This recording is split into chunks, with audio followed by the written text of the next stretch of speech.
The main aim of the project was to bring St Christopher to life. Basically the colour and his character. Colours that were originally painted were really high, bright colours, and it is kind of like the heyday of the statue. It would have been beautifully, like shiny, and all the different pigments would have been like amazing to see. 600 years later, everything's worn off, so you've still got a beautiful statue that's amazing to see, but you don't see how he was originally. So they wanted that, but they wanted a character as well. So with the character, we've got Brian Blessed to do the voiceover, who's got one of the most characterful voices that basically anyone's ever heard. Wow! Look at me! What an outstanding job they have done! As part of the project, we had to get a lot of reference images of stuff at the time, styles of drawing. John Larson, we used a lot of the research he's done because he did all the main research onto it.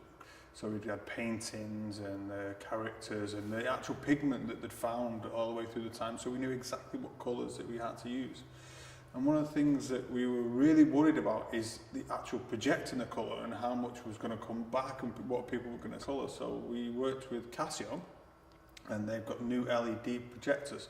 And these LED projectors, the colour stays exactly the same from the day you turn it on to 5-7 years later. Until the bulb goes, the colour won't shift at all. So we literally were able to match the projector colour onto the statue and make sure it was the same pigment colour that John was, had found and researched. And we know now that it's not going to, in 6 months the bulb's not going to get worse and it's not going to drain. 5 years it's going to be the exact same colour, so the people coming in are going to see this beautiful solid colour that is colour matched to the pigments that John got. So, it's really accurate.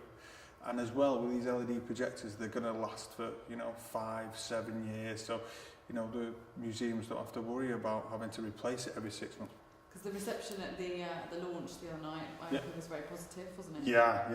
Yeah. When the colours came on, his original colours that came on, the medieval colours, everyone was like, wow, it's really beautiful. And that was, what we wanted.